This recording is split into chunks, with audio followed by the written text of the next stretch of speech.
That is a good question. We've talked about it several times and need to take some action on it. But most probably, what would need to happen is that the masters, which Warner Brothers still owns, would have to be purchased and or leased, licensed, and then we could reproduce it. But just suffice it to say, we are working on that, and there have been many requests for that. So. Yeah, I think. We are dreamers. We have many dreams, and that's one of them. And we've actually discussed it a lot because a lot of people have been asking for it. And our friend Mac McAnally has re-released his early music. So apparently, the record companies are more open to doing it because the masters are just sitting there. So we do have a good attorney, so maybe we need to agree on a deadline to say. But it is something where I think we're both very interested in it. Yeah, well, I agree. It is a shame that this music is out there and it's so difficult for people to get. That's not right. I mean, if people want to listen to that, it should be available. It's simple. Yeah. So we will work on that. And your question encourages us to go. Yeah.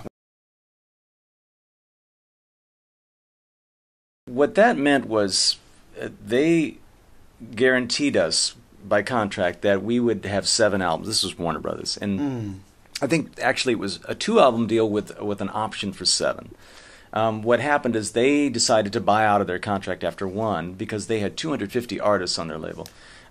We do have unreleased material that, again, we can look at possibly putting out, but most of it is in demo form. It's not absolutely recorded. Isn't that correct? We may have had a few extra songs. Yeah, they're demos. Yeah, but they're but there's lots of PM songs out there that were written together that people have not heard.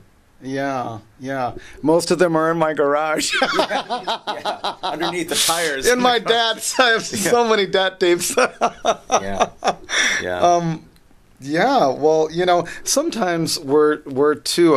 I actually engineered and produced much of the material, not the PM album. That was, of course, Elliot Shiner, but the demos, and really co-produced, of course. But I think sometimes we're very careful about what we put out there, but Peter proved. And have you heard "Still in One Piece"? The new one. It's the last one. Yeah. It's amazing, and you did that in only a couple months, right? You did that very. It was over about 5 months, but it was very piecemeal. We really finished it in a couple months. He did it very quickly with a deadline, and we've talked about another PM album, and I'm doing children's music now for little kids, which I'm passionate about. Or dedicated would be a better word about. And so finding the time when we can join to record the stuff has always been the trick. But like Peter said, talking to you inspires us because sometimes at home we don't. I know for me, I forget. Peter's probably more in touch with the fans than I am. I forget how much our music means to people, and I really do. Yet I listen to it all the time. When his CD came out, I said, "This is really good. This is fantastic."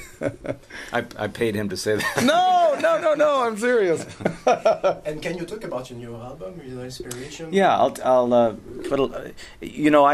Jim and I grew up with parents that were missionaries in India, so the spiritual songs of faith have always been a part of my life, but I never put them on record, but for back a couple years ago. So this record started as being that kind of maybe some spiritual songs, and then it transformed itself because pop songs were coming up. There's one song on there called Heaven Help Us, which is a PM song, really. You talked about unreleased material. Jim, Roger, and I wrote that, and it was supposed to be on the album after Red Wine and Lemonade, if we had made one, but we didn't.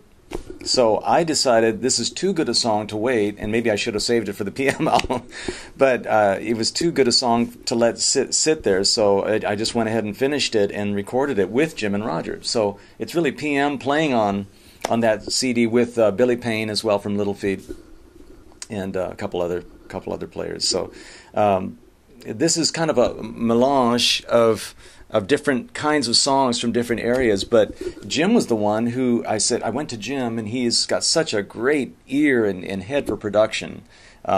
Besides being a great bass player and singer and all that, but I said, I'm worried this is just a bunch of pieces from this way and that way, and how's it? And he goes, let it be. He goes, let it be what it is. He said, you have good songs here. If you believe in them, just let them exist together and still in one piece is what it's called. So we bring them all together into one piece.